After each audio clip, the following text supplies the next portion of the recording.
The obituary initially brought on a sense of déjà vu. Jayla remembered feeling the same nostalgia nearly 12 years before at her mother's funeral. She remembered standing at the cemetery, between her sisters, guilty tears dampening her cheeks as she eyed the glistening cherrywood casket, its entire length adorned with an array of rich purple and pink lilies.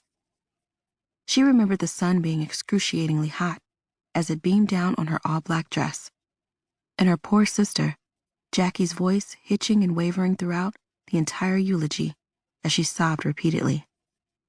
It was an emotional service, but Jayla remembered that part of her, a small part, was still bitter about what her mother had done to her.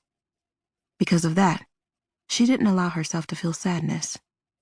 But that still didn't stop the guilt that clawed at the pit of her stomach as she stood amid the family who loved her mother dearly, knowing the truth behind her death. Jayla shook her head now at the memory.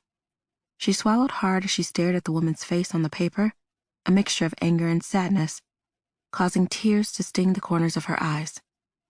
She could have been able to attend this funeral, even if it had been under such strict conditions. Of course, she wouldn't have been able to mingle with her family or ride in the family car during the procession. She would have been handcuffed and chaperoned by 2 armed deputies, who would have watched her like a hawk. The whole scene would have been embarrassing. But damn it, she had been looking forward to that day ever since she'd assumed the warden would sign her authorization to attend the funeral. Never had she expected Aunt Beverly's death, but to be honest, she had been so damn busy enjoying the prospect of being outside the jail walls after 14 months that she really hadn't given much thought to grieving. Her brother-in-law and on-again, off-again lover, Quentin, had sent a letter to accompany the obituary, and Jayla found comfort in the thoughtful gesture. He had been the only one to write her about Aunt Bev. Her sister Jackie had not been considerate enough to inform her of their aunt's passing. She would harp on that later.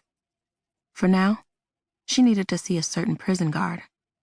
That bitch had some serious explaining to do.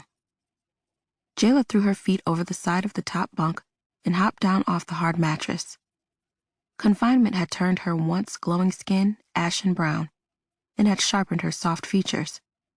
Gone was the luxury of a gorgeous mane of hair bouncing at her shoulders.